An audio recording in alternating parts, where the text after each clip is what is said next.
어떤 타인에 대한 혐오를 공공연하게 드러내는 그런 문화와 그런 문화를 향유하는 사람들이 우리가 너무나도 사랑하고 또 더 많은 사람들에게 사랑받아 마땅한 이 메이플 스토리를 유린하도록 절대로 허락하지 않겠습니다. 네, 좀 감정이 격해졌는데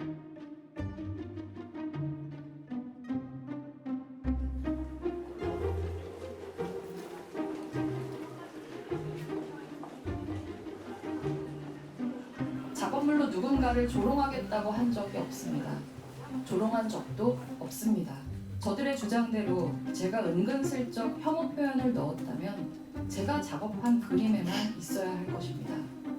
하지만 제가 작업하지 않은 그림, 제가 입사하기도 전의 그림에서 혐오 표현을 발굴해내고 있습니다. 이것은 어불성설입니다. 지금도 실제하지 않는 혐오 표현을 수정하느라 많은 인력이 낭비되고 있습니다. 더 이상 논리에 맞지 않는 소수의 악성 민원에 귀를 기울이지 않기를 바랍니다.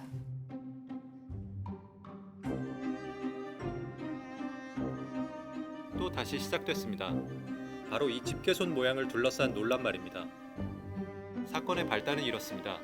넥슨의 인기 게임 메이플 스토리의 한 홍보 영상에서 이 집게손 모양이 발견됐다는 주장이 제기됐는데요. 이 손가락은 지난 2017년 폐쇄된 인터넷 커뮤니티 메갈리아에서 한국 남성의 작은 성기를 조롱하기 위해 만들어졌습니다.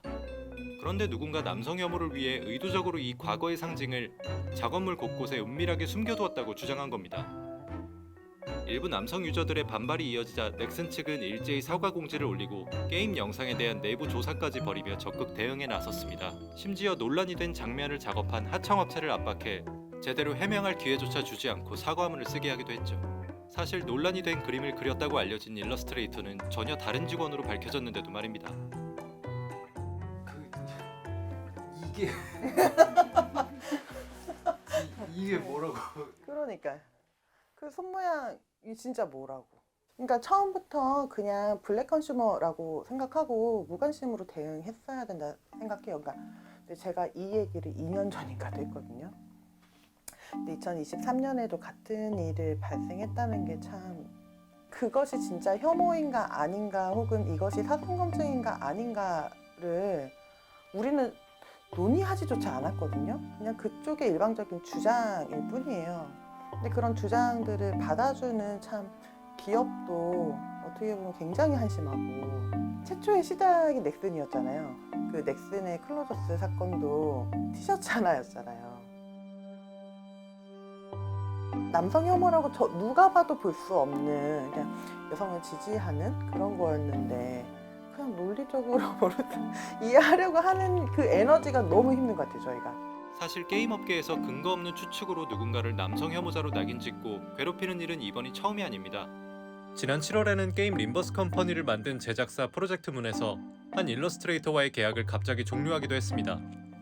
입사하기 전 개인 SNS에 페미니즘 관련 게시물을 공유했다는 이유로 일부 남성 유저들이 회사 측에 문제를 제기했기 때문입니다. 이스마엘이라는 게임 내 캐릭터의 여름 이벤트 기념 일러스트였는데 이제 전신을 가리는 수영복을 입고 있는 겁니다. 커뮤니티에서 난리가 났죠. 지금까지 다른 모바일 게임들 하면서 여름 이벤트를 하면은 가슴 큰 여자 캐릭터들이 비키니 입고 나와야 되는 거 아니냐. 프로젝트 문이란 회사 내부에 페미니스트가 잠입해서 회사를 페미의 뜻대로 조정하고 있음이 분명하다. 그러니 우리가 걔를 색출해보자 하는 식으로 그 회사 일러스트레이터의 신상을 다 털기를 시작했어요. 페미니스트를 잘라라 라고 요구한 것에 정말로 만 하루 만에 바로 잘라준 신속한 일처리를 보여줬고요. 극단주의적인 악성 이용자들 입장에서는 좋은 선례가 생긴 거잖아요. 회사에 찾아가서 때를 썼더니 사람이 잘렸다, 내가 싫어하는 사람이 잘렸다라는 게 그냥 게임 내에서 어려운 퀘스트 하나 끼고 어려운 보스 깬 거랑 다름이 없는 겁니다. 그 정도의 즐거움을 느끼고 있는 거죠. 게임에서 승리해서 상대를 짓밟았을 때의 희열을 실제 세상에서 타인에게 위해를 가하면서 느끼고 있다 이겁니다. 그렇다면 게임 업계에서는 왜 자꾸 이런 일이 반복되는 걸까요? 여성들은 항상 이 사생검증에 놓여져 있는데 유독 이 콘텐츠 업계가 심한 것은 유저들로부터 집단 항의가 먼저 일어나고 그 후에 회사로부터 어떤 공지나 관련 사태에 대한 대응을 어떻게 했는지 조치가 공지로 나오고 이미 공론화가 사건이 돼버린 후가 돼버리니까 그 과정에서 피해자의 목소리가 전혀 없는 거예요. 악성 소비자들이 공격할 수 있는 수단들이 되게 많잖아요. 예를 들면 이제 웹툰 같은 경우에는 악플이나 뭐 이제 별점 테러 이런 걸 할 수가 있고, 게임 같은 경우는 특히나 이제 유저들이 모일 수 있는 어떤 특정 사이트들이 되게 잘 구성되어 있거든요. 그 영향이 되게 큰 것 같아요. 과대표성을 빼놓고 논할 수 없다고 생각하거든요. 익명성을 전제로 하고 이 사람들이 몇 명인지 추산은 전혀 안 되는데 목소리는 제일 큽니다. 기업들이 이제 실제 영향력에 비해서 이 목소리를 너무 크게 받아들이고 그에 따라서 이제 과하게 대응하는 거라고 협회 측에선 분석하고 있거든요. 그냥 이들에게 사회적인 영향력을 주지 말고 깔끔하게 기업이 제대로 대응해주면 좋을 일인데 이거에서 시작했는데 이거를 이제 다 고쳐준다고 이들이 잠잠해지진 않을 거라고 봅니다. 절대. 한 번 들어줬으니까 저번엔 들어줬는데 왜 이번에 안 들어주냐 식으로 그런 트집들이 자꾸 확산되고 확장되면서 나오겠죠. 물론 회사가 할 수 있는 조치들 진짜 많아요. 예를 들면 근로기준법이라든지 산업안전보건법이라든지 남녀고용평등법, 명예훼손죄, 모욕죄, 회사가 적극적으로 검토하면 할 수 있는 법안들 많거든요. 안 하는 거예요. 뭐 소비자의 영향력이 줄어들거나 이런 걸 우려해서 몸을 살 수밖에 없다고 하는 경우들이 되게 많더라고요. 당장의 매출과 수입, 회사 입장에서는 그런 것만 고민을 하시는데요. 물론 그게 영향이 있을 수도 있어요.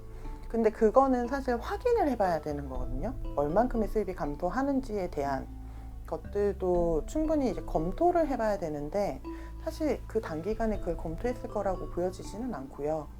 그리고 그 비용적인 거 외에 이제 저는 이제 사회적 비용이라고 얘기를 했는데요. 그런 것들에 대한 고려는 전혀 없었지 않았나. 예를 들면 그런 거죠. 앞으로의 우리가 창작 활동을 하거나 어떤 작품을 만들 때 이 손에 엄청난 집착을 해야 된단 말이에요. 업체들 혹은 하청 업체들은 그에 따른 뭐 이제 추가 작업들을 해야 되는 상황이 돼버린 거고, 손 하나에 굉장한 의미를 부여하는 우리나라 콘텐츠 업계에서 일하는 것이 굉장히 힘들 것이고, 또한 이제 해외에서도 우리나라 산업에 진출할 때 이런 의미 없는 논란을 하는 산업에서 일하고 싶진 않을 것 같거든요.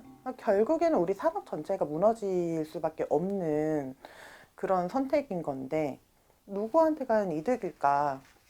우리는 그러면 평생 주먹진 캐릭터와 손을 피지 않는, 하물며 가위바위보도 하지 못하는 이런 세대 콘텐츠를 만드는 시대를 살아갈 수밖에 없는 거죠.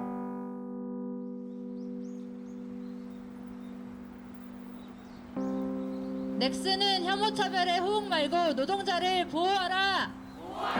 보호하라! 캐릭터의 동작에서 발생할 수 있는 다양한 손가락 움직임을 여성 캐릭터에 한정하여 비슷한 것을 어떻게든 찾아내고, 이를 빌미로 관련된 여성 노동자가 페미라고 몰아가는 민호는 어떤 맥락에서 보더라도 억지입니다.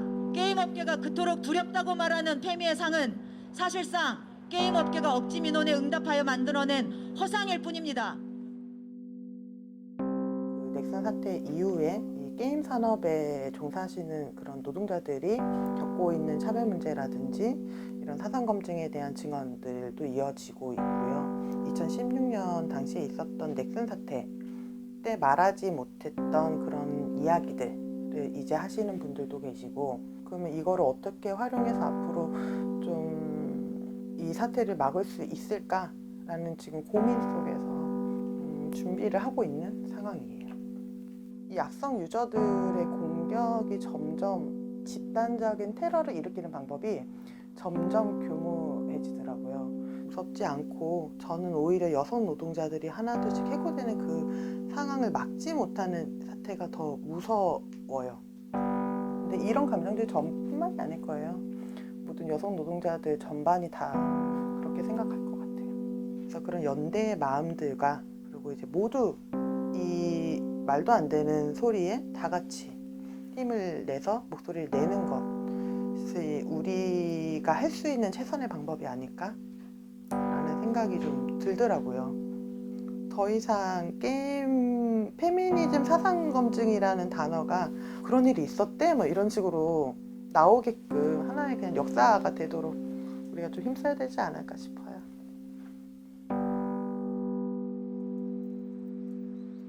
연명해주신 분들 중에서 또 남겨주신 글 읽어보도록 하겠습니다. 게임업계는 페미니즘 사상 검증으로 7년 동안 업계에 복직하지 못했던 사람입니다. 넥슨이 7년 전 김자연 성우의 목소리를 지우지 않았더라면 이라는 생각을 몇 번째 되뇌었는지 모릅니다. 이런 말 남겨주신 분 계시고요. 언제까지 온라인 엔터테인 업계에서 저희 여성들은 멸시와 조롱 그리고 핍박의 대상으로 몰려야 하는 겁니까? 저희도 한 사람의 유저이고 제작자입니다. 저희도 여러분과 같은 업계인이고 동료입니다. 저희도 이 업계를 사랑하며 함께 살아가고 싶습니다. 넥슨의 행보에 다시금 실망했음에도 넥슨이 정말 이대로 망하길 바란다기보다는 자성과 변화를 요구하는 메시지를 남겨주신 분들도 많았습니다. 누군가의 인권을 밟고 만들어진 게임은 그 누구도 즐길 수 없는 게임입니다. 여성과 노동자를 죽이는 게임은 즐거운 게임이라 할 수 없습니다. 혐오 세력을 말을 듣기 전에 먼저 외주사와 노동자의 권리를 지켜주세요.